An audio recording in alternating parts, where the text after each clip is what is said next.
Hails and welcome to Rauta's demo review. Technically speaking, this is, however, a reissue of a demo from 1989. And this one is peculiar. First of all, this is a predecessor to a better-known band, Unholy, from Finland. And that is then again one of those bands that inspired bands such as Buried and is generally known as one of the veterans or pioneers of Finnish black metal, even though Unholy is mostly known for their rather doomy metal stuff. And here it is, Holy Hell album is already spinning around. Unhallowed Passion from 1989.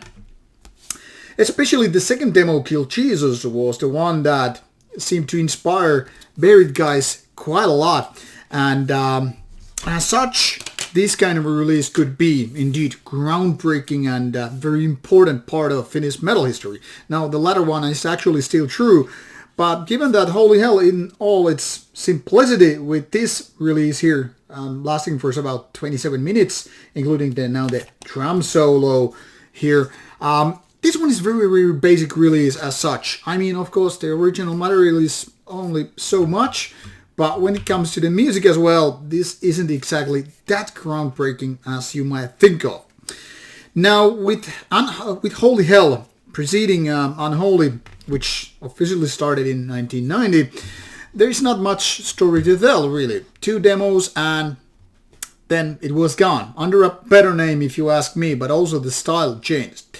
Now, as it was mentioned in the Devil Cradle book, and probably a bunch of other interviews, Kill Jesus inspired Buried, and as such, it has its own chapter in the Finnish black metal legacy. But Holy Hell is not exactly black metal. It's not even doom death, which is here described on Metal Archives, because in my opinion, this is very much like a prototype death metal, but having thrash elements, which then again leads to prototype of death metal to begin with, and also a little bit of that doominess.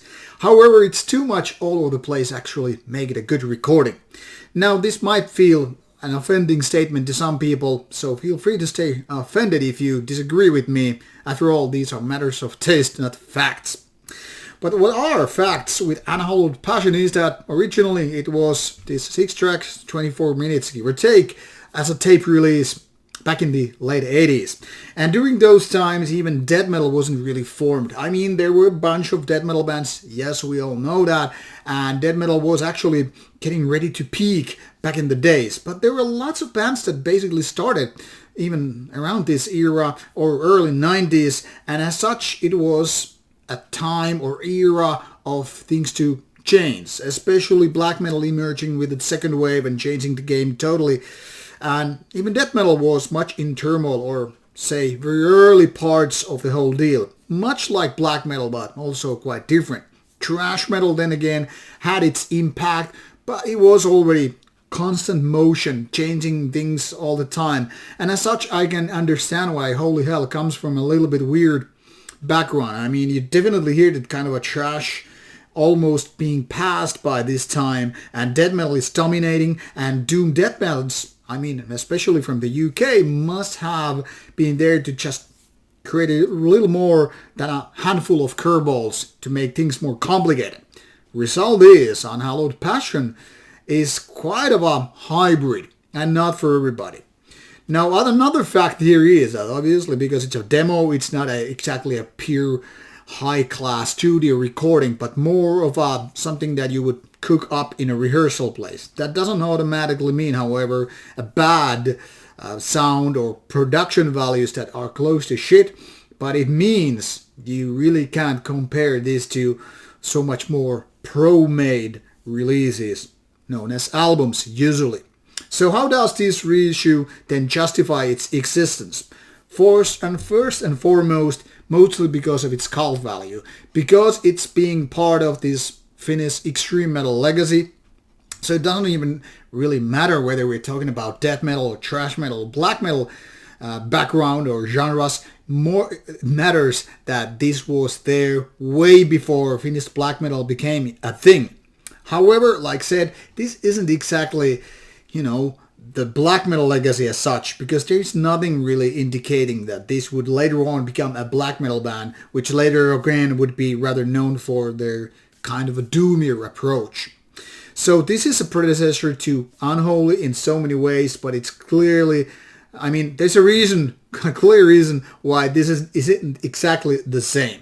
Holy Hell, Unhallowed Passion is a very clumsy and crude demo recording which is only there to just, bring extra value for your cult collection, or maybe open your eyes and ears for stuff that was there before Black Metal Storm went through whole Finland and a lot of other countries as well. But being a Finnish band, of course, this is part of Finnish legacy, not necessarily in a good way.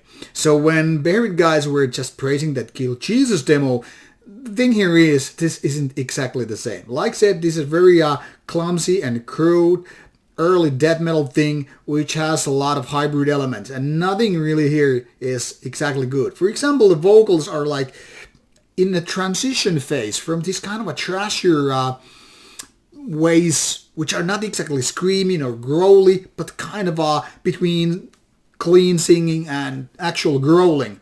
So kind of like grunting and barking and all that stuff, whatever word you want to use for that.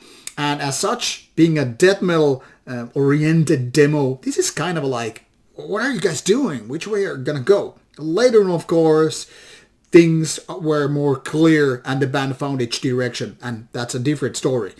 But who I would really recommend Unhallowed Passion 1989? Well, basically nobody, unless you're a hardcore Unholy and maybe Holy Hell fan and you just don't know it yet. Or this is a missing piece of a puzzle that you need to have in order to make your collection complete. But for musical values and all that stuff, I don't really know. This isn't a good one, and I was actually kind of bored with this one because the songs are not good. They're more like, yeah, I get it where the bands are heading, and of course with the demo, which you can't really compare to albums, you tend to be kind of easy to forgive the certain clumsy parts, like, okay, but it's just a demo. But now that this demo is on CD as an album format, it's time to address the problems, and there are many. So this is more like a cult release than anything else, but it's not good, and the songs are not good. The band then stepped up and went to a whole different level, but this one, it's easy to pass on this one. It's not really good, but you figure out for yourself. Maybe you will find the songs online by the time this release, which is roughly 23rd of September 2022 comes out. Maybe the songs will be online there on YouTube or other streaming services, and you can listen to them while doing this review. They're not available yet, so I don't really know how things will change, or will they not. But do the digging and maybe you'll find out. Hopefully this review was worth your time, and if not, money back guarantee. See ya and take care.